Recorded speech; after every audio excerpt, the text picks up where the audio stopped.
তুলবেন না। আপনাদের যদি কন্ট্রাকচুয়াল নিয়োগ করতে আপনারা মেনে নিতেন, সেনাবাহিনী একটা কন্ট্রাকচুয়াল নিয়োগ করার জায়গা, অগ্নিবীর দিয়ে সেনাবাহিনী চলবে। আপনারা প্রশ্ন তুলবেন না অজিত ডোভালের ছেলে সৌর্য ডোভাল, তার ব্যবসায়িক পার্টনার কেন পাকিস্তানের লোক?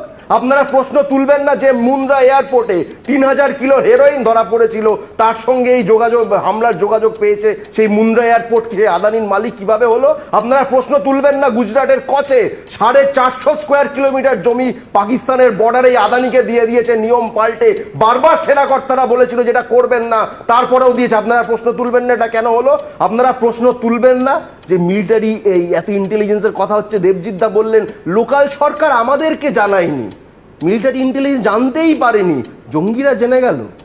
জঙ্গিরা জেনে গেল এত বড় মিলিটারি ইন্টেলিজেন্স চালানো না ন্যাকামো হচ্ছে। রাজ্য সরকার একটা গেট খুলে দিয়েছে, জঙ্গিরা জেনে গেল, পুরো আর্মড হয়ে গায়ে ক্যামেরা লাগিয়ে লোকাল গাইড নিয়ে হাঁটতে হাঁটতে চলে এলে।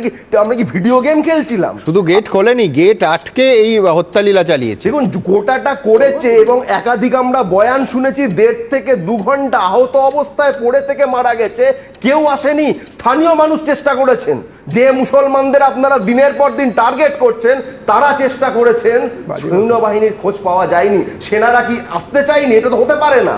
তাদেরকে হয় আসতে দেওয়া হয়নি, আর না হলে তাদেরকে খবর পেতে দেওয়া হয়নি।